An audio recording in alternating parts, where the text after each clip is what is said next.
Robert Half International, a trusted industry heavyweight in 3 of 5 failure modes, mapping the litigation landscape of online hiring one company at a time.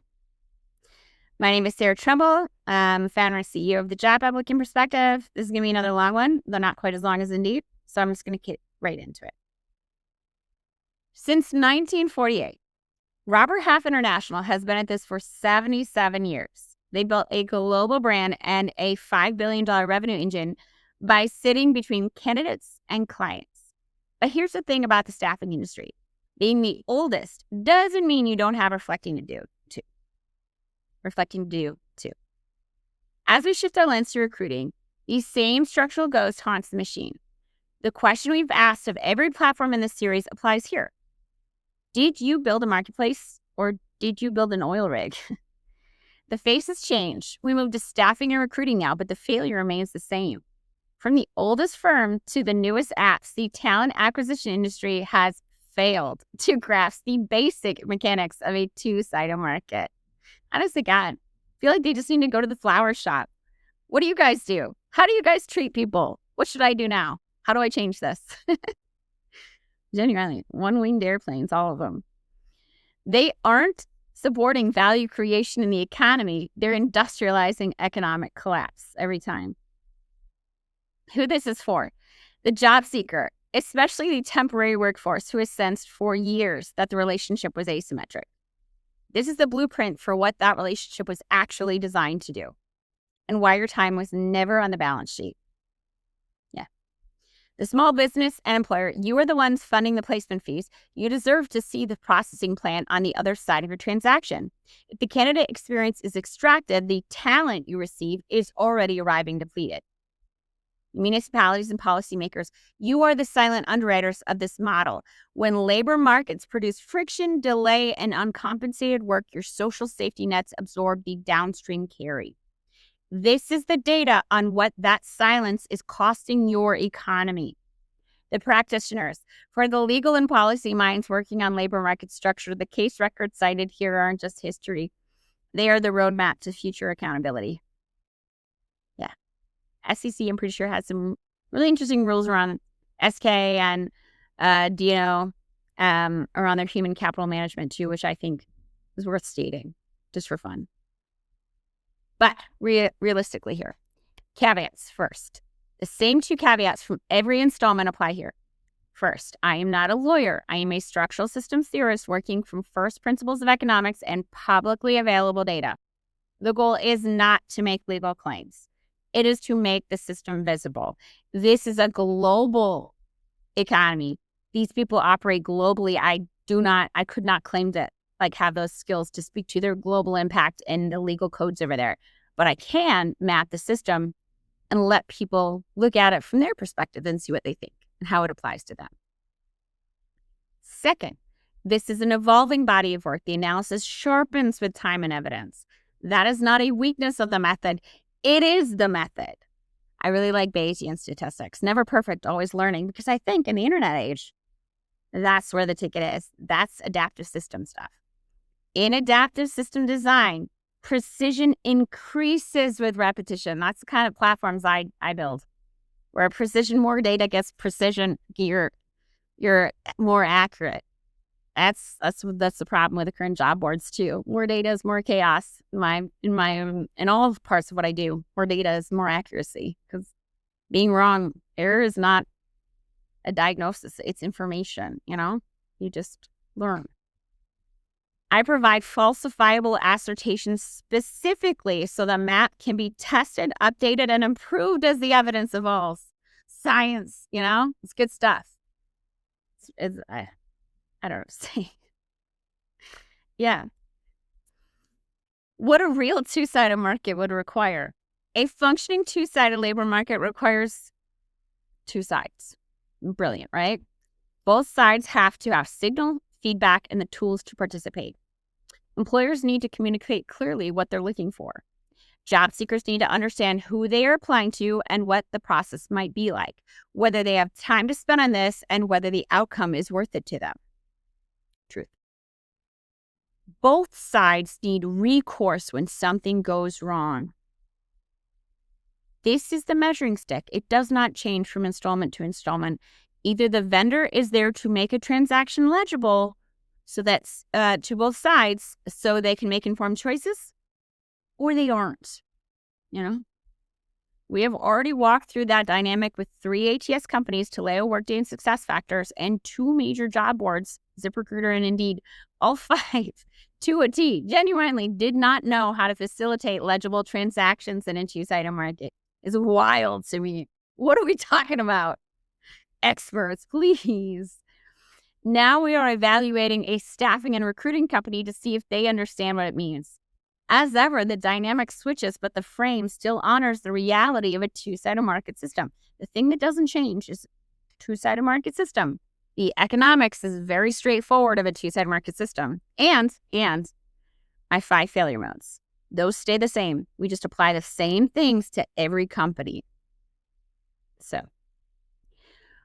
what Robert Half marketed. The 1993 10K describes Robert Half plainly. I use the SEC Edgar database. I'm getting much better at it. And 1983 was as early as I could get, or there might be some one early, but it seemed like a pretty good place to start. Describe Robert Half plainly, a staffing organization. Candidates are, quote, parallel market participants, end quote. Not clients, but okay. The accounting policy is equally unadorned. Revenue is recognized only when a candidate accepts an offer. Cool. While the language around candidates shifted, the accounting policy appears identical in 1995, 2002, 2017, and 2025. Cool. To be fair, I was like a little round of applause for Robert Half, the very first company that creates real transactional alignment. Bravo. The company doesn't get paid unless the job gets filled. Wow. There is no incentive to delay or obstruct the outcome structurally. They are pulled towards completing it. I feel like the bar is just in the dirt for these companies, that they should be applauded for doing basic economics. That is worth acknowledging. But incentivizing a result is not the same as incentivizing an efficient process. A revenue trigger tied to candidate acceptance tells us the company wants placement to close. It's good. It tells us nothing about how candidates were handled on the way to that moment. The process upstream of acceptance, how candidates are sourced, filtered, presented, and cycled through the interviews, operate outside alignment the trigger creates. Any intermediary in a two-sided market can benefit from throughput without optimizing for either party's experience. But the asymmetry matters. For a candidate, who needs to pay rent or buy groceries, a slow, opaque, or extractive process carries real costs: time, money, and opportunity. If that friction isn't equally costly to the vendor isn't bringing value to the economy, they're extracting it. The agent captures value at closing regardless of how many candidates were processed to get there or under what conditions. Unless the process itself carries protections or accountability, friction points accumulate, not necessarily by design, but by the absence of structural incentives to prevent them. That's the question the revenue recognition policy alone cannot answer. Because the accounting only recognizes the moment of acceptance, everything preceding it is a financial vacuum. The vetting, the filtering, and the endless interview loops are free inputs for the firm. This creates a massive incentive for process sprawl and zero incentive for efficiency. The 2025 filing reveals the cost of this indifference: a certified class action involving candidates in uncompensated interviews dating back to 2010. Robert Half, by their own revenue structure, is entirely incentivized to reach the right outcome. But they are also entirely incentivized to waste a candidate's life to get there. I'm not saying they did. I'm saying it clearly deserves more investigation. Well, you'll see what I did with the investigation regardless. The architecture of a closed ecosystem. Robert Half is not an ATS or a job board, which we have previously investigated. To understand its failure modes, you must first understand its walls. And I say this for everybody. Some people will have known this already. Others aren't. I have a diverse group of readers. In the ATS and job board model, the failure is loud and diffuse. Candidates spray applications across an aggregator. Employers receive noise at scale, and the market absorbs the signal degradation in real time. The exhaust of the filter is visible. The harm lands somewhere. Yes. Robert Half operates a closed ecosystem. Candidates don't apply to the open market. They enter a recruiter-mediated database. What happens inside stays inside. When a candidate is processed but not placed, they don't generate noise for the rest of the market. They disappear back into the database or disengage from the process entirely. The exhaust doesn't flood the market, it chokes the participant. Because the system is closed, there is no market signal for failure. A candidate who needs to pay rent cannot simply opt out of a broken process. They generate another interaction, another uncompensated interview, another preparation cycle, none of which produces a signal the market can learn from. This is the same application inflation documented in the job board installments of this series, expressed through a different mechanism and hidden behind a corporate curtain. The 3 failure modes. The following 3 failure modes represent the systemic stripping of consumer agency. First, the bait. What you were told you were entering. Second, the breakdown. What happened when the process failed? Third, the silence. The structural inability to make your experience legible enough for other market participants to make more informed choices. All 3, taken together, replicate the information asymmetry as the surface profit model we have seen in previous installments. True story. It's not confusing. It's just confusing why they're confused. What causes this, The age of the company demonstrates that while this profit model was given steroids and scale with the internet, it has existed amongst older talent vendors in a lighter format since at least when we document. I speak to when I could speak to because I've done the research from 93 on up, but I can't speak to before that. But obviously, it didn't happen out of nowhere. So one wonders when it started, and maybe it was the whole time, who knows? Failure mode 1, white labeling, the bait. A marketplace intermediary is not obligated to guarantee outcomes. No, of course not. A restaurant cannot guarantee you'll enjoy every meal, but it is obligated to tell you what's on the menu, whether the food is real or processed, whether it meets dietary requirements you've stated, and what it costs. The transaction has to be legible before you can meaningfully consent to it. Yes.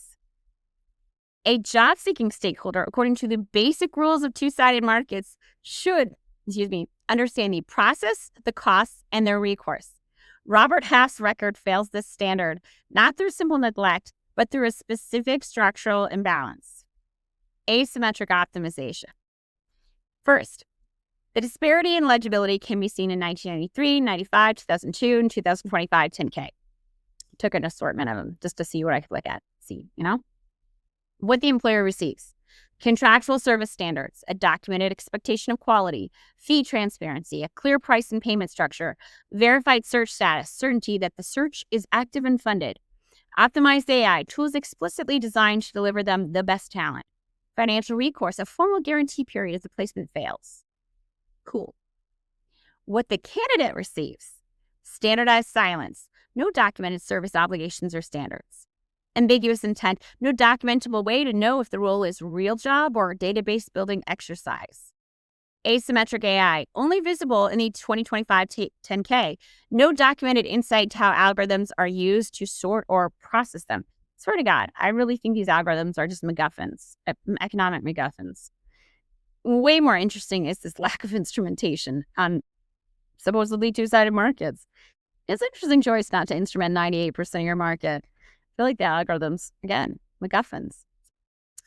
Zero recourse, no documented protections or feedback loops if the process fails them. Structural indifference versus active extraction. This isn't necessarily an argument that Robert Half designed a system to exploit people. Rather, the absence of incentives to help candidates produce a similar result, produces a similar result as active exploitation. Yes. In an asymmetric market, structural indifference is extractive regardless of intent. A car with broken wheels causes the same accident whether the owner forgot to fix them, couldn't be bothered to fix them, or profited from the neglect. For the person in the road, the impact is identical. Documentation of this absence is the true statement. If there's never an argument to clean up your room, you won't clean up your room. If you're renting houses that have like broken roofs and nobody makes you fix them, you won't fix them. It's not active intent, it's lack of accountability. Failure mode 2, the breakdown. In high volume systems, failure is inevitable. Roles close abruptly, keywords mismatch, and placements collapse. That's just how it is. The hallmark of a true marketplace is whether it builds error handling infrastructure to catch these failures. Robert Half's 2025 filings and the Pellegrino versus Robert Half record reveal a stark asymmetry in where that infrastructure is built. The resource allocation gap. What Robert Half offers 2% of the job market stakeholders. Remind yourself, according to the Bureau of Labor and Statistics, the job market stakeholders who are HRs are like 1 million people. You know, like I'm being generous here. They're actually more like 1%, but globally it's maybe 2%. And it just, anyway, 2% of the market stakeholders. I'm being generous. According to the BLS, for employers, when a placement fails, documented recourse mechanisms exist. For permanent placements, the 2025 10K documents a 90-day guarantee period. RHI carries the financial liability for candidates who do not remain with clients through that window, with amounts recorded on the balance sheet based on historical data. For temporary placements, the client services agreement documents a 1-day replacement guarantee. If a client is dissatisfied from the assigned individual within the first 8 hours, RHI will not charge for those hours and will provide a replacement. Employers also receive dedicated account management infrastructure to manage ongoing service delivery. What Robert Half offers 98% of the job market stakeholders, according to the BLS, job seekers. Half their stakeholders, half their stakeholders, so half the market is job seekers and half the market is employers, right? In a way, in terms of the structure of the market, they're two-sided. But 98% of the market's users easily are job seekers, and I think I'm being generous there. It's more like 99%, depending, But regardless, like what they offer, 98 to 99%. For candidates, when a placement fails, no documented recourse mechanism exists. The public record contains no guarantee period protecting candidate time or preparation costs. No placement or remediation process is described for candidates who complete interview cycles without placement. No account management equivalent exists. No escalation pathway is documented. It is worth noting that failure to meet employer needs carries a direct cost to Robert Half, a lost client, lost revenue. Failure to meet job seeker needs carries no equivalent cost. The closed ecosystem means a candidate who has a bad experience generates no market signal, takes their uncompensated preparation time with them, and is replaced by the next candidate in the database. The vendor loses nothing. The employer loses nothing. The candidate absorbs the full cost of the failed experience alone. When the cost of a failed stakeholder experience falls entirely on one party and not at all on the vendor, that is the structural definition of extraction. The infrastructure asymmetry documented above is not incidental to that condition. It is what makes it sustainable. The investor claims versus the architecture. In the Q1 2026 earnings call, Robert Half's CEO told investors that the company's AI matching engine, quote, does that same matching for the benefit of our candidates and is, quote, proprietary data on candidate performance, end quote.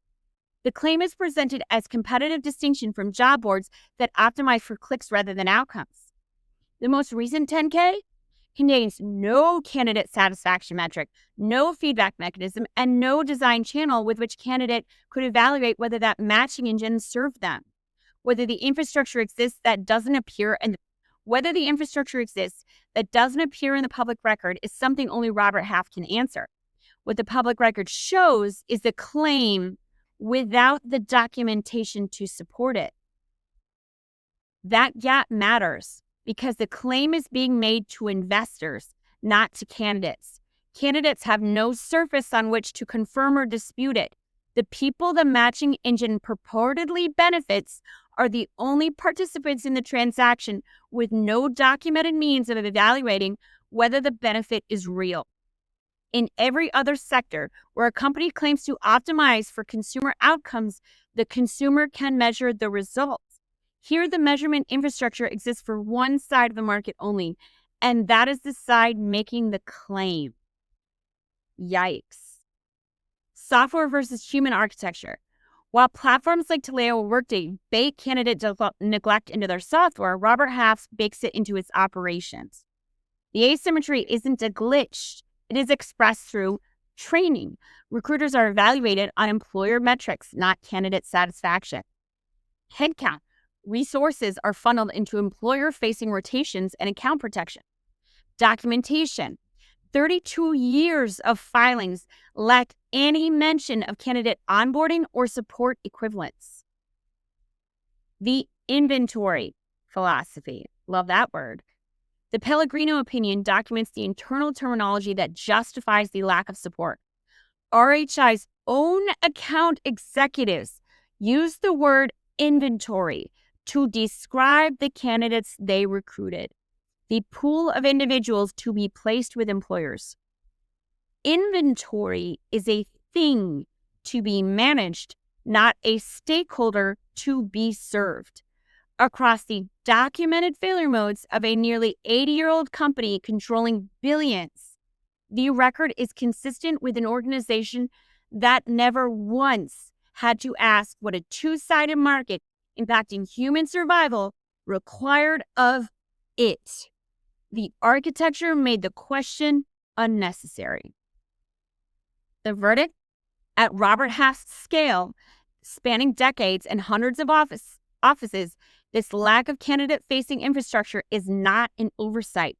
When your operational language defines people as inventory, a lack of support isn't a gap in the design, it is the design. Failure mode 3. Unprojected market consumer to unpaid revenue generator. Yeah. Return to the premise established at the opening of the analysis, okay? Robert Half is incentivized towards outcomes. Cool. Revenue recognizes when a candidate accepts an offer. Cool. The company doesn't get paid unless the placement closes. Also cool. That alignment is real, and it was worth acknowledging when we named it. It is worth naming here again, honestly, because the bar is really in the dirt on these companies.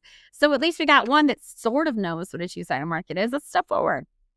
Because what follows, though, to be fair, is not an argument about outcome incentives. Robert Half had those. What Robert Half did not have was any incentive to optimize the process that produced those outcomes. And in a captive market, an unoptimized process is not a neutral condition. It extracts. The candidate absorbs the cost of every inefficiency the platform had no structural reason to fix. Not because anyone designed the harm, but because no one designed anything or a way to talk about the nothing being provided or available. That is the distinction this failure mode documents, incentivized towards the result, indifferent to the road. The pattern holds. As in previous installments of this series, the structural argument runs as follows. If candidates were stakeholders in a two-sided market Robert Half was serving, the user experience would exist. You do not audit a logistics contract by asking only the shipping company whether the packages arrived. If talent was the product Robert Half was selling, the user experience would also exist. Any vendor serious about delivering a product instruments that precise experience of the line, touch points, and friction. The absence of candidate-side infrastructure doesn't just indict Robert Half, it indicts every employer who accepts deafening silence from the candidate side as a normal operating condition. Legit, though. Employers running sophisticated vendor evaluation processes, backed by investors who fund those evaluations, accepted the silence without demanding to see the other side of the pipe. I don't know what to say about this. Consider the strangeness of this. Legit. Think. Move it out of stuff because we all have this. Think of it as another light here. Parents purchase tickets to a theme park that promises to manage the entire experience for their children. To take the children through the parks, the parents don't have to. And then it structurally erases the children's ability to speak about their time there. In no functioning economic market does that produce a theme park worth attending. Not once ever. That's why it doesn't exist, because it doesn't work. And when the theme park isn't broken rides, but delayed access to food, clothing, shelter, and healthcare, the stakes of that silence are not abstract.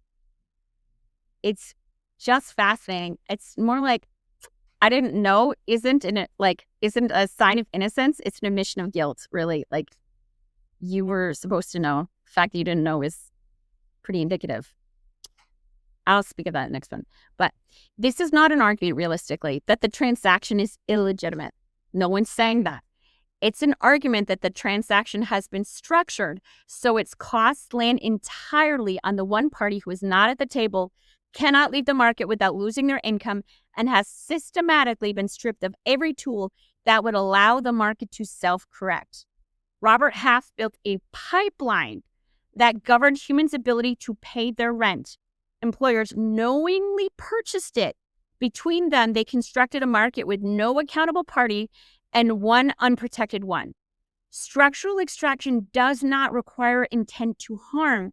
It requires only that two parties find it equally unnecessary to care, and that the absence of user experience be the mechanism that makes that indifference permanent. The structural truth. So what does Robert Half actually even sell? If they aren't delivering talent, employers can source their own candidates, and they didn't do UX, so it's not talent they're after. And they aren't meeting the non-paying customers' needs on the employer's behalf. Job seekers aren't stakeholders, and they aren't talent that's being sold. Then what does the fee purchase? We would formally submit an employer purchases the offloading of responsibility at Robert Half. Robert Half sells the power of being the unilateral governor of a two-sided market without the perception of the stress of having to act like the person in charge. They sell ease. The employer does not have to manage the friction of sourcing, filtering, and cycling through the unplaced human majority and their data. Somebody else does that. Somebody else manages those human beings through that process. The product is the employer never having to ask what the process looks like. Ease is the product for the employers. The candidate's time, the screening calls, the preparation cycles, the interview attendance, the availability holding is what gets processed into the thing the employer is actually purchasing, which creates a structural problem. If ease is the product and candidates produce the ease, then candidates are essential to revenue generation. But they are not the product being sold. And at Robert Half's documented architecture, they are not the stakeholder being served. As we have noticed, to be a product or a stakeholder, UX is required instrumentation of a vendor. A party that is required for revenue generation is not the product and is not the stakeholder, occupies exactly one structural category: an unpaid revenue generator, an unpaid human revenue generator, captive, they can't opt out. Not by accusation, by arithmetic. Yeah, stochastic, right? Not by accusation, by arithmetic. The candidate's presence in their system, their preparation time, their interview attendance, and availability are inputs Robert Half converts into the ease it sells. The conversion happens without compensation, without protection, without recourse, and without any designed mechanism to hold the platform accountable when the process fails them. The absence of job seeker user experience is not a gap in the product. It is what makes the margin possible. You save money on what you don't build. The candidate absorbs what Robert Half and the employer clients mutually agreed did not need to be provided. The documented expression, Gentry. Gentry versus Robert Half International is not an employment law story. It's a documented record of what this structural condition produces when it runs for 14 years inside a closed system. Jessica Gentry sued RHI for failing to compensate temporary employees for time spent preparing for and attending client interviews. The court certified a class of all California-based temporary employees who attended at least one uncompensated interview with Robert Half client since March 13th, 2010. In a market with genuine exit options, this practice does not persist for 14 years. People argue with me, it's captive audience. It doesn't persist if that's the case. Candidates route around it. The practice self-corrects. Here, it did not, because the exit options were not real. Temporary workers depended upon placement in need of income facing a market where Robert Half's scale made the firm difficult to avoid were not positioned to leave. The captive market made the extraction sustainable. The lack of user experience reviews made it sustainable too. The helpful threats of don't talk about your hiring process or else that doctors and lawyers and everybody else would be sued to high heaven for. But and in the hiring market, it's professional. And it sounds like something that Corleone family would say, right? The uncompensated labor Gentry documents in the process cost Robert Half had no incentive to eliminate, and employers had no incentive to question.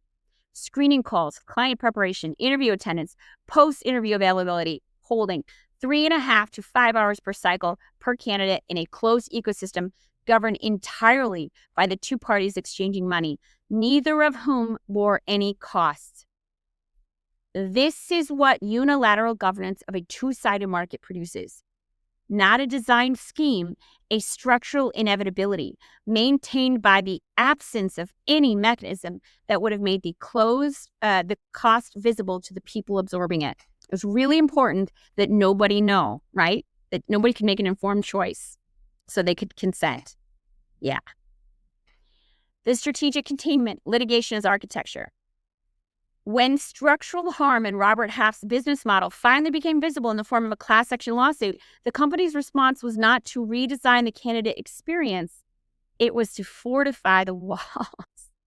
How to tell me? Come on, it's so obvious. For 11 years, Robert Half deployed a deliberate legal architecture designed to disaggregate, isolate, and contain the very stakeholders it claims to serve.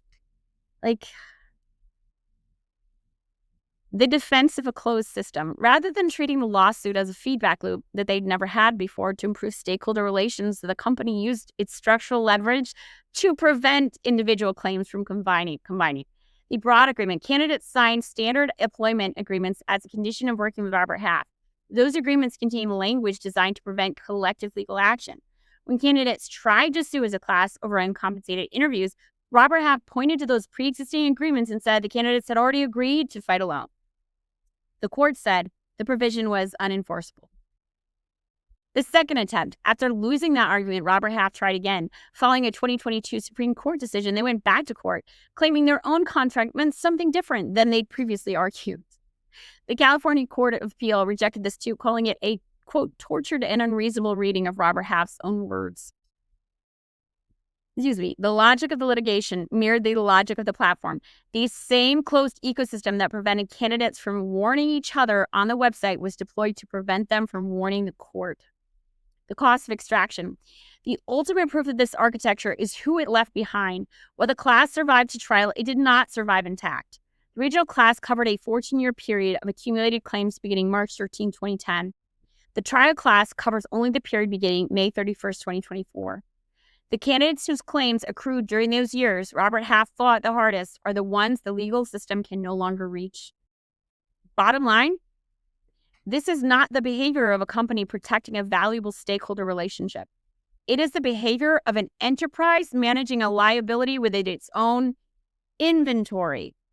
By spending 11 years ensuring the total bill of accumulated accountability could never be assembled, Robert Half proved the containment of the candidate was always more valuable than the candidate themselves. The dual extraction, labor and data as raw material. The uncompensated labor extracted from job seekers is only the first layer of the structural condition. A 2018 Baird, I'm not sure if I'm saying this right, is a BAIRD investor presentation documents a second, quieter currency being mined from the exact same population. Seeking Alpha has so much interesting investor information. When viewed together, these two tracks reveal a business model built entirely on the uncompensated extraction of human labor and data. Track 1, the currency of physical labor. As documented in Gentry, candidates are required to invest significant uncompensated physical labor into the platform before a transaction ever occurs. The input, preparation time, unpaid interview, attendance, and holding availability. The conversion, Robert Half packaged this front-loaded human effort and converts it into the frictionless ease it sells to employers. Track 2, the currency of digital labor data. In June 2018, squarely inside the Gentry class period, Robert Half explicitly pitched its proprietary data insight to investors as a primary competitive advantage. Yikes. The candidate-generated data points specifically labeled as, quote, temp candidate assignment performance, end quote, and, quote, perm candidate placeability. The conversion, Robert Half captures these performance records and converts them into corporate equity value sold to Wall Street. The architecture, the parallel between these two tracks is structural, not incidental. The candidate sits at the center of a data extraction mechanism operating entirely in the dark. The person whose real-world performance generates the data has no documented access to it, no visibility into how it dictates their future, and no mechanism to correct it if it is wrong. They do not even know it exists as a line item on an investor slide. The documentation doesn't show anywhere that they were telling the job seekers that. Like I said, white labeling. How to tell me that you're like not safe as people. The bottom line, the two distinct currencies, labor and data, neither is disclosed to the candidate and neither is compensated. This is the exact playbook of an enterprise managing a natural resource. You extract the raw material for free, process it in closed facility, and sell the refined product to the highest bidder on the outside. Like, floor fell out of the labor market. Are wages down? Prices up? Gosh, I can't remember why. Can't imagine why. Like, seriously, it's like people don't know what an economy even is. I don't know how to process this. Like, what causes this? Anyway, I do. I have an idea. I'm going to talk about it, but it's just, what? The bottom line, so it's sold to the outside. We do not put a dollar figure on that data here, on the data that was extracted from them that they pitched to investors. I don't have access to what that dollar sign is. I don't put it in. The architecture that the extraction happened, that it was hidden, that the candidate was never told is the argument. The valuation is left for forensic accountants, the plaintiffs, and the regulators who come next. The capstone. They knew how to build it. The 2025 10K describes robust internal survey infrastructure for Robert Half's own employees. Engagement surveys, new hire surveys, departure surveys, third-party benchmarking. The company measures its own employees' experience with documented care and rigor. None of this infrastructure exists for candidates within the public record. No design channel through which candidate who attended the interviews and was not placed could evaluate their experience or warn the next person. This is the detail that removes every remaining defense. Like, putting a star rating, you cannot argue to me that a star rating is hard to do. When every eBay, Amazon, Etsy, every small platform does it. You can't argue that it's hard to do. You can just argue that you didn't do it. This is the detail that removes every remaining defense. Not, we didn't know. Robert Half built feedback loops when they served the business. Not, the market would have corrected it. The market cannot correct what it cannot see. And the closed ecosystem was specifically designed to produce no signal the market could read. Not employers would have demanded it. Employers were purchasing ease. Demanding visibility into the candidate experience would have complicated the transaction they were paying to avoid. The absence on the candidate side was a decision made by a platform that knew how to build the infrastructure, maintained by employers who benefited from not asking for it, and defended for 11 years by litigation architecture designed to ensure the people absorbing the cost could never aggregate into accountability. In a functioning two-sided market, the feedback loop is not optional. It is how the market learns, adjusts, and protects the integrity of both sides. Its absence here was not an oversight. It was the condition that made the margin possible. You cannot go to any academic field and argue that a market without a feedback loop, that a system without a feedback loop functions. It just doesn't. It extracts, but it doesn't function. People arguing that they don't need feedback loops. Yeah, why don't you go to your car and cut your gas? Yeah, see what happens. Cut the line so they can't see. You can't see when you need to buy gas, right? Tell me about that. It's just this. It's the same. It's a system, a physical version of the system, but the social system is the same. If you cut feedback loops, you don't make it go away. You just make it so you don't learn about it until it collapses,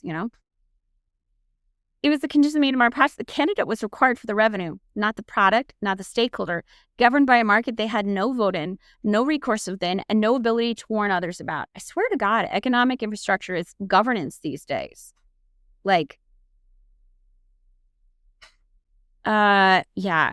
So, sorry, okay, distract here. Incentive towards outcomes was real.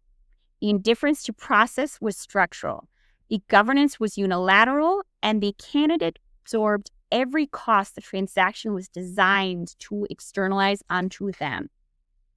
Job seekers, the national ghost hour tax, scoped from the public record.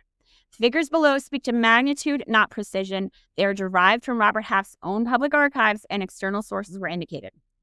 Methodology. Ghost hour tax converts the uncompensated time job seekers spend in application cycle into a macro dollar figure.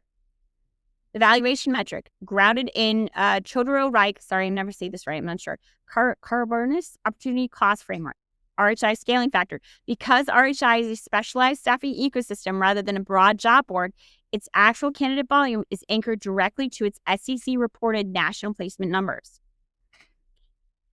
So these figures represent the absolute floor, the candidates who actually secured employment through RHI nationwide. Starting line, in 2010, 176,000 national placements established the baseline at the commencement period of the 14-year tracking period. The high watermark in 2017, volume scales up by 20.1% to a peak of 211,400 placements. Current state 2025 volume plummets by 55.4% from its peak to 94,300 placements, representing a near halving of the original 2010 baseline. Shocking. Scaling to the total national candidate pool. To capture the true population paying the ghost hour tax, we apply industry standard interview to placement ratios, 10-to-1 or 20-to-1, to the placement floor. This accounts for the massive volume of candidates processed but never placed. For the record, given the givens, the credibility is in the mud. It's hard for me to, we have to start somewhere, so we have to, focus the framework somewhere and on numbers that we do have, but I would be hard-pressed to believe that it's only 10-to-1 or 20-to-1 these days. They clearly, if they're openly admitting to the SEC that they don't, operate a two-sided market and they've been in business this long, then they clearly don't feel any accountability to candidates. So why would we believe that they're honest about their numbers? There's no reason to believe that. They're clearly not being held accountable by anybody for anything. They just say whatever they want. They said whatever they want to their investors. Even the investors didn't ask them for demonstration. Monopoly numbers here. Well, we're starting somewhere because we're starting somewhere. We're taking them at their word. Let's say it's 10-to-1 and say it's 20-to-1, At the 10-to-1 floor, RHI processed 1.76 million national candidates in 2010, rising to 2.11 million in 2017. At the 20-to-1 ceiling, RHI processed 3.52 million candidates in 2010, rising to 4.22 million in 2017. Cumulative 14-year national impact, when we calculate the aggregate volume of candidate cycles moving through the entire U.S., Robert Half's ecosystem across a 14-year period, the numbers scale dramatically. National floor, approximately 23.5 million candidate cycles. National ceiling, 20-to-1, approximately 47 million candidate cycles. This is anchored by Robert Half's explicitly reported SEC placement milestones, including 2010 commencement baseline, 2017 historical peak, and the documented 2024 to 2025 revenue decline. A year-by-year economic model of RHI's U.S. staffing volume yields a conservative cumulative total of approximately 2.35 million placements over the 14-year period. So, candidate dollar calculation. To convert candidate cycles into macroeconomic dollar figure, the model applies two standardized baselines. Time burden floor, 5 uncompensated hours per candidate cycle. Baseline wage, $22 an hour, BLS median, but weighted for higher averages. So Robert Half's people tend to make more than the baseline median. We're moving it from 2010 to 2024. Just, I don't know, starting with the Gentry. Just place to start, place to go from. And so we went with $22 an hour because they actually tend to make more, but the salaries would have changed over a 14-year period. Again, we're talking about scale, not precision here. A framework to look at this. And I expect that forensic accountants can do a more specific number too. The opportunity cost multiplier. A 1.5 to 2 times scaling factor applied to the baseline wage per the Chodorow-Reich and Carricar-Bonus to capture the true economic value of lost search time. Financial matrix, by projecting these inputs across both the 10-to-1 and 20-to-1 volume models, the total national gross hour tax splits into the following valuations. Step 1, raw time less. 10-to-1 floor, 117.5 million hours extracted. That's taking the number and then multiplying by 5 hours, taking the original number, 23.5 million times 5 hours. And then 20-to-1 ceiling, 235 million hours extracted. Step 2, direct costs at $22 an hour. 10-to-1 floor, $2.59 billion in uncompensated labor. 20-to-1 ceiling, $5.17 billion in uncompensated labor. Step 3, the true economic cost, the Chodorow-Reich, 1.5 to 2 times. The 10-to-1 floor, scales range 3.9 to 5.18 billion. 20-to-1 ceiling, scales range 7.76 billion to 10.34 billion. Yeah. So I would like to emphasize here that we genuinely don't have a reason to trust Robert Half's 10-to-1, 20-to-1 numbers, just especially if they're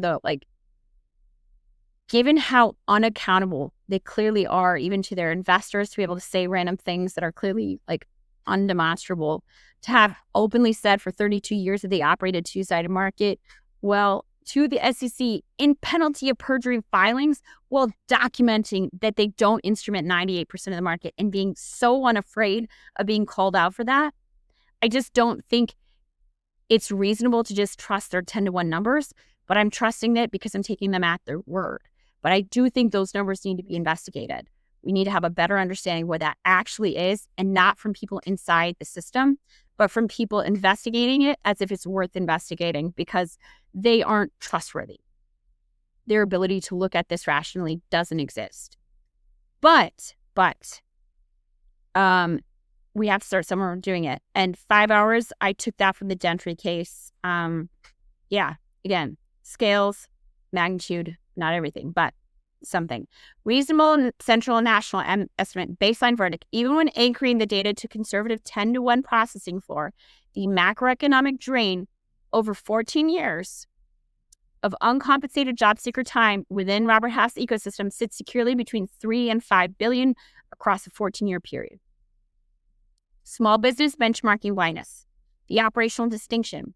First, unlike applicant tracking systems and open job boards, Robert Half's impact on small businesses does not stem from a high-volume noise engine.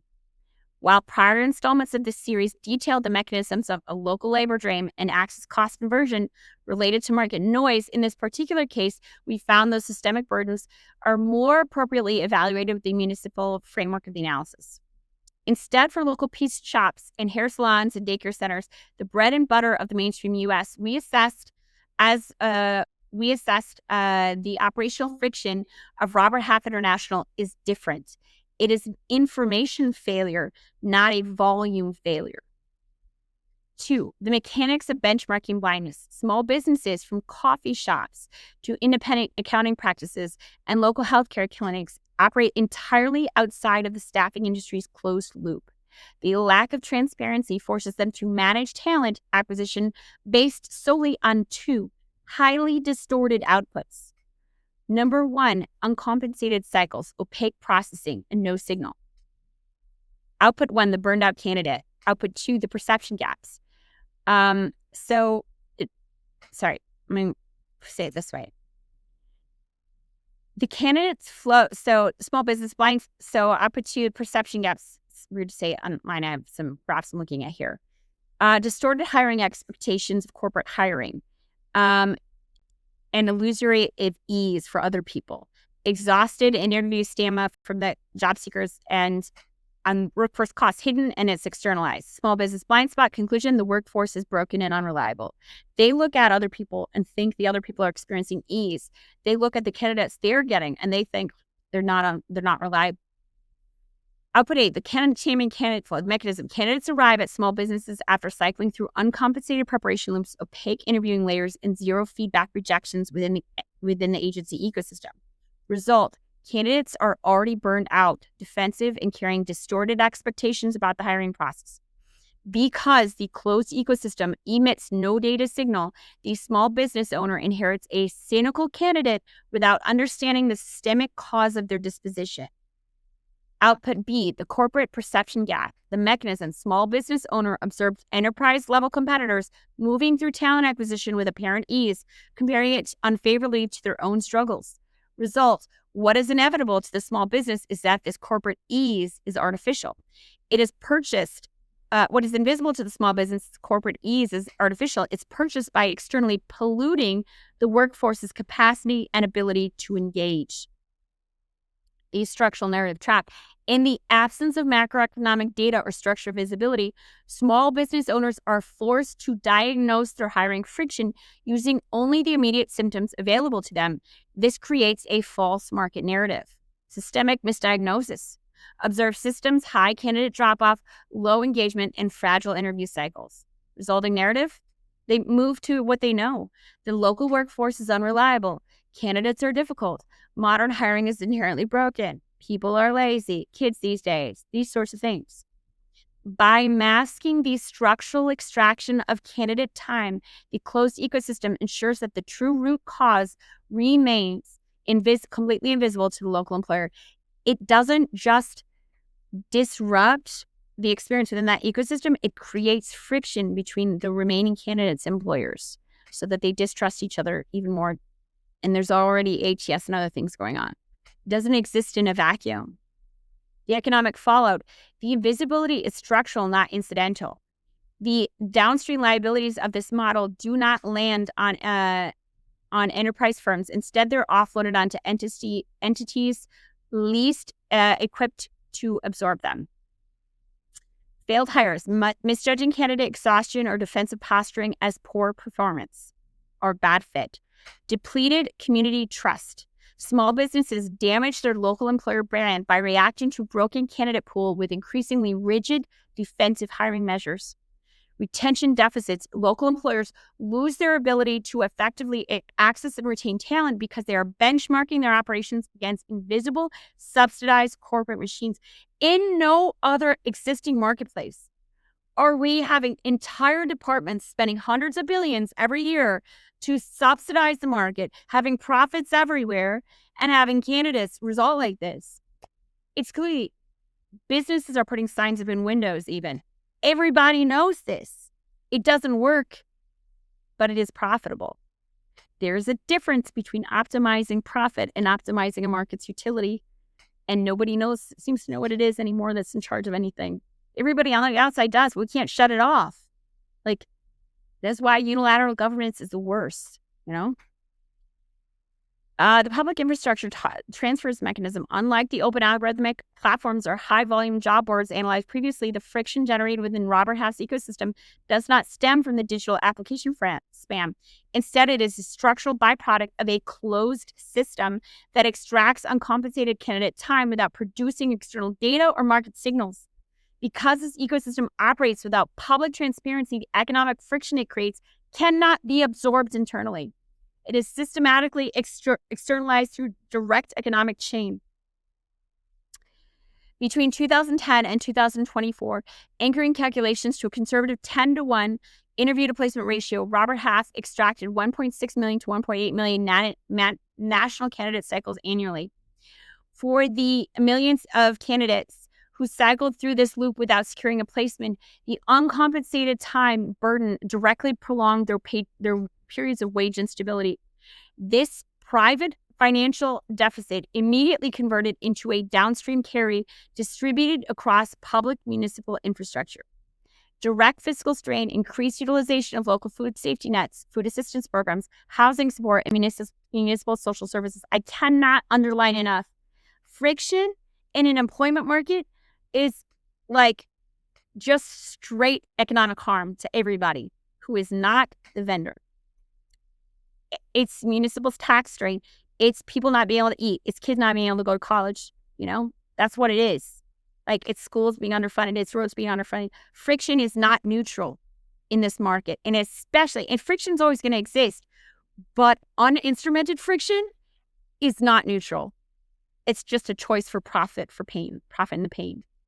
Direct fiscal strain, administrative burden, heightened processing volume, and operational strain on local workforce development boards and state unemployment insurance programs between temporary assignments, revenue destruction, deferred, diminished, or permanently lost local tax contributions from workers trapped in prolonged opaque search cycles.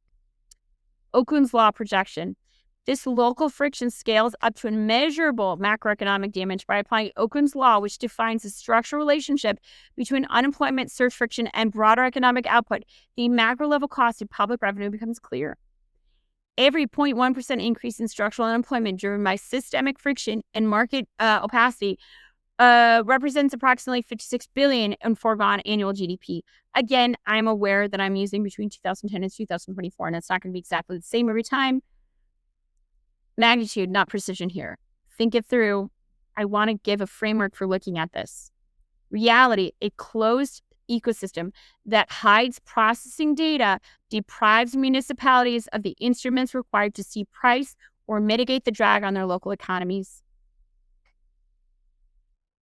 The final accounting.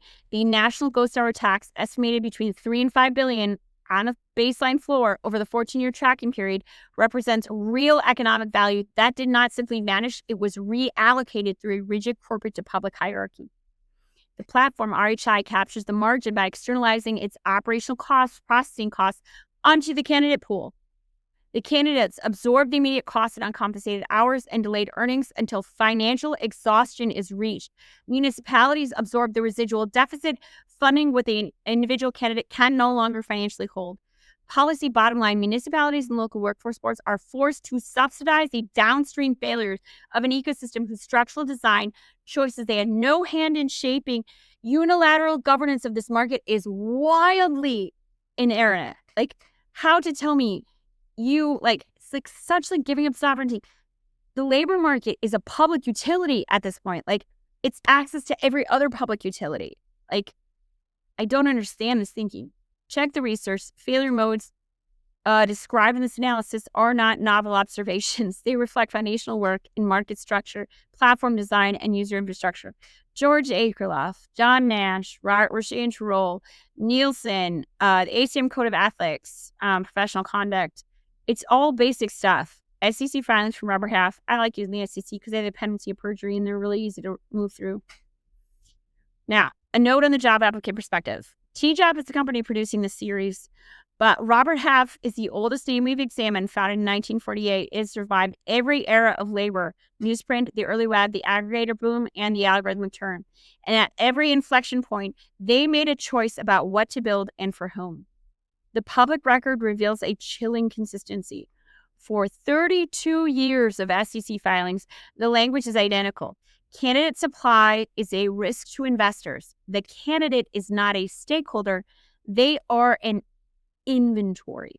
Robert Half listed the loss of candidates as a business threat while simultaneously building zero infrastructure to earn their trust. The pattern doesn't require software. It only requires a candidate who cannot leave and a platform with no reason to protect them, and a candidate who cannot signal to the market lest they be threatened with further access to employment. The job seeker experience was never absent due to a technical gap. It was absent because legibility would have killed the fees. Confusion drives volume. Volume produces extraction. It's just ease. That's all it is. Profit in the ease is profit in the pain. And the pain is not for them. It's for everybody else. Confusion drives volume. Volume produces extraction. Even Robert Half, for all his years, genuinely didn't seem to understand what a two-sided marketplace was and what it required. Swear to God, they really just need to talk to local flower vendors. They need to talk to Disney. Disney knows, for all their flaws, they're aware of how they should talk to, children and how they shouldn't. The TJAP strategy. Starting from the other side, TJAP is what happens when you start from the opposite direction. We did not build a better way to purchase talent. I just don't like that terminology, but we built a marketplace for the function of hiring. Employers post what they need. Job seekers rate what they experience. The signal flows back in the market as public information. It really isn't as scary. Watching so many trained economists argue for market failure and against market function is just wild to me. The technology isn't novel. Amazon did this for products. Uber did it for rides. Airbnb did it for rentals. The only thing missing was the will to build it for the person trying to feed their family. For 70 years, the candidate's experience was treated as incidental. It wasn't. It was load-bearing. It always was. Robert Half built an architecture that ignored that weight. TJAP is the instrument that changes what that costs. The verdict pattern holds even here. In staffing and recruiting, the architecture is older, more human, less algorithmic. The failure modes aren't lines of codes. They are habits of mind. But the fundamental condition does not require an algorithm to operate. It only requires 3 ingredients. Captive supply, candidates who cannot easily leave, measured silence, a market that refuses to quantify their experience, and the script, marketing language that carefully masks the machine underneath. ATS, I'm going to say this straight, ATS platforms market efficiency. Their product, however, is exclusivity, which is inefficiency rebranded.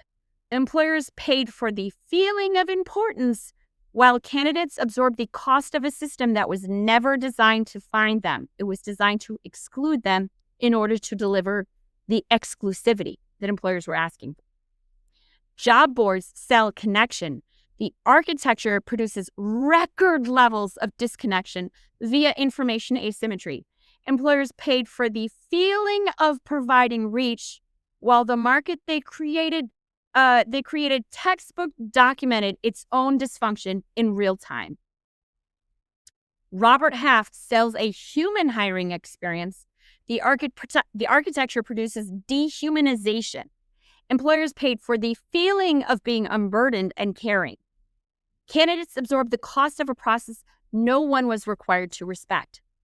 3 business models, 3 structural inversions, each one legible from its own public archive, each one functioning to allow employers to act as unilateral governors of a two-sided market while paying specifically to avoid responsibility for what that governance produces. The true horror of this story is how utterly mundane it is. The banality of this is wild. There was no conspiracy. Extraction does not require one. It only requires that the person with the least power has no service to speak on, no system designed to listen, no witness willing to notice. The filings were always public. The math was always there.